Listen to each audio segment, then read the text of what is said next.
Hey, I'm Dr. Sebastian Gonzalez again from Performance Place Sports Care. This video is going to teach you guys why you should load a muscle really early when you can, when it's safe, with a muscular injury. And by loading, I mean putting resistance on it, starting to lift weights again. And obviously there's a certain way to do it, which I'll talk about here moving forward.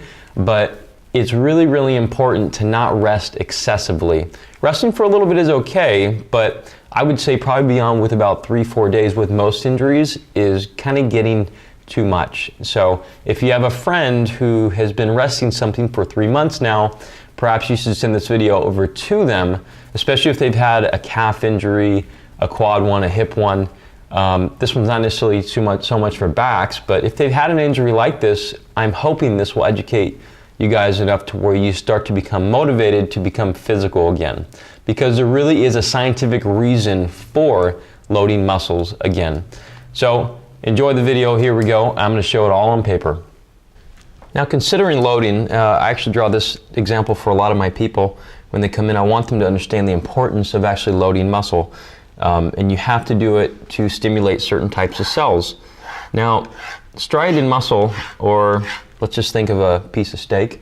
I'll narrow this down, I'll make it smaller. So think of, we've got our meat right here. This is the belly of the muscle right in the center. And now we're coming into these tendons. Just think of a bicep. It's probably like the easiest to envision that way. So we got these muscles right here, these muscle fibers, and between them, there's these little cells called satellite cells. So satellite cells are early onset, or they're early stage embryonic cells.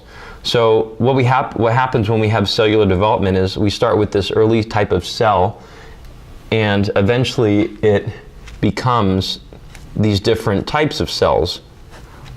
One might become a blood cell, one might become muscle, one might become skeletal muscle, and so on, or white blood cell.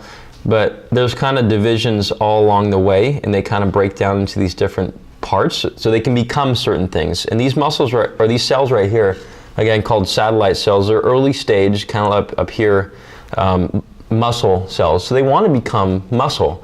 But the thing is that they only really become active and come to develop when they've had loading. So when they've had mechanical loading, such as putting like a force on it, such as even walking. This would be a good example of why, if you have, say, a calf injury or an ankle injury, you want to walk because you want to keep some load on the muscle.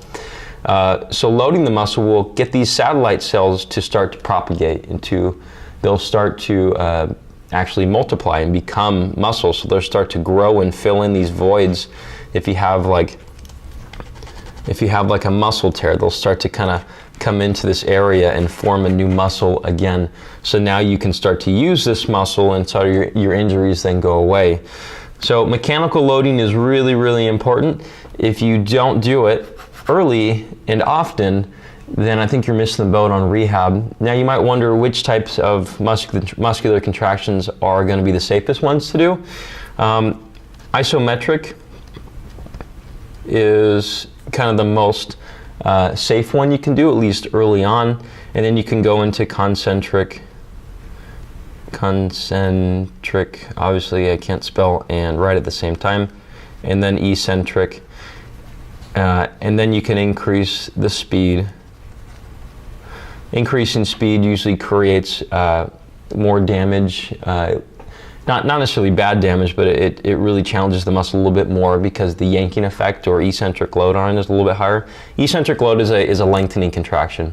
But back to this again, so isometric contractions is doing a contraction while not moving the joint. An example would be, say if we have this bicep here, maybe holding a bucket, like a light bucket, or you're not letting your elbow contract, but it's almost like think of Jean-Claude Van Damme when he's just ended a guy, in a kung fu movie. He just contracts his bicep like so hard, but the joint's not moving. Obviously we see the joint isn't moving here. So that's an isometric contraction, that would be the bicep, but it doesn't mean you can't do one of the tricep too. You put load on it like this or like this, then it'll stimulate different muscle groups. But you can do that. You can do that in the muscles really early and do it different load amounts. You don't have to do it insanely hard, but eventually you increase over time. So I hope this was helpful. If you guys have questions for me on the podcast, subscribe to the podcast. It's the Performance Place Sports Care podcast. I'll put a link below the video.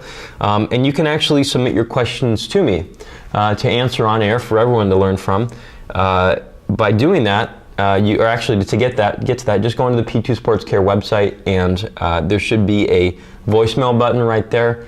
It should be really easy to find. It's called SpeakPipe, and you don't have to have a cell phone or anything. You just talk straight to your computer, send it in, put your email in, and you're going to be on the wait list to be answered on air. So share this video with everybody, and please like it and comment below and tell me what your experience is with your muscular injuries, and have you been really happy about the type of rehab you've gotten? Do you feel like you're in control of your condition? Is it frustrating that it's not really getting better? I like to hear about this kind of stuff, and I think we can all learn from each other. So I hope this was helpful. Again, I'll talk to you guys soon.